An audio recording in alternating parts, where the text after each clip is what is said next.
फरवरी तक टेलीस्कोप से देख सकते हैं ये नजारा।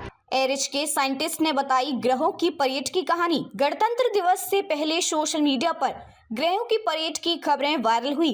दावा किया गया कि कई ग्रह सीधी रेखा में अलाइन होंगे। इस घटना को लेकर नैनीताल स्थित एरिच के वैज्ञानिक ने पूरी कहानी समझाई है। नैनीताल स्थित एरिच के वैज्ञानिक ने ग्रहों को लेकर एक रोचक जानकारी साझा की है। वैज्ञानिक ने कहा कि सारे ग्रह लगभग एक सीधी रेखा में हमेशा दिखते हैं। ऐसा दिसंबर के अंत से शुरू होकर लगभग 2 महीने तक होने वाला है।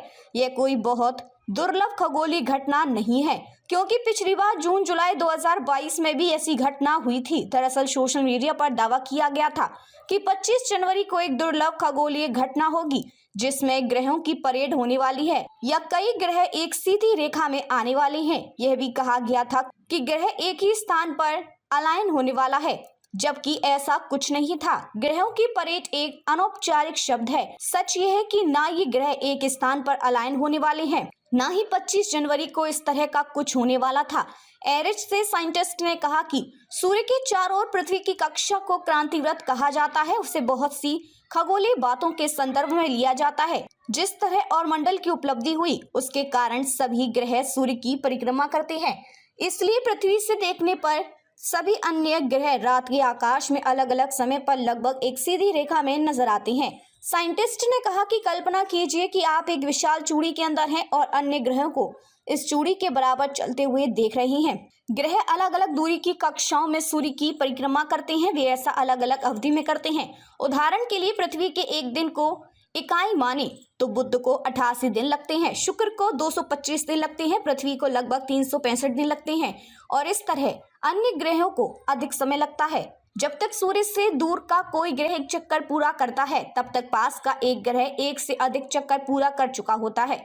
कुछ वर्षों के दौरान ऐसे कई अवसर होंगे। कुछ दिनों से लेकर कई महीनों की अवधि तक हमें रात के आकाश में एक समय पर दिखाई देंगे।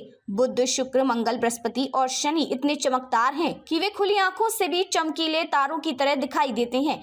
उनके आकार को स्पष्ट रूप से देखने के लिए एक छोटा टेलीस्कोप पर्याप्त है। यूरेनस और नेपच्यून इतने धुंधले हैं कि वे खुली आंखों से नहीं देखे जा सकते और टेलीस्कोप में भी केवल बिंदु सरीखे दिखाई देते हैं। दरअसल जून 2024 से सूर्योदय से पहले एक ही समय पर शनि, नेपच्यून, यूरेनस, बृहस्पति और मंगल ग्रह आकाश में मौजूद थे। बारिश का मौसम समाप्त होने के बाद इन सभी को आधी रात के आसपास एक समय पर देखा जा सकता था। शुक्र भी सूर्यास्त के बाद पश्चिमी आकाश में मौजूद था, लेकिन बृहस्पति और मंगल के उदय होने तक ये अस्त हो रहा था।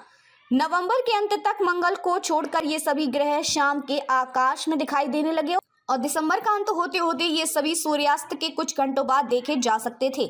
ये फरवरी के तीसरे सप्ताह तक सूर्यास्त के बाद दिखाई देंगे, जिसके बाद शनि ग्रह आकाश में सूर्य के बहुत करीब लगेगा। इसे देखना मुश्किल हो जाएगा।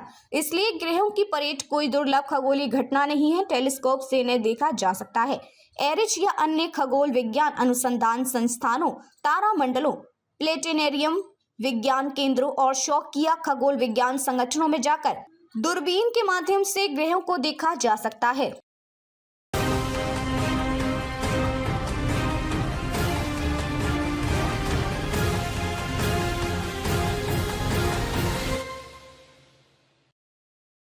PRSD न्यूज परिवार की ओर से समस्त क्षेत्रवासियों, जिलेवासियों व देशवासियों को गणतंत्र दिवस के इस राष्ट्रीय महापर्व की हार्दिक शुभकामनाएं।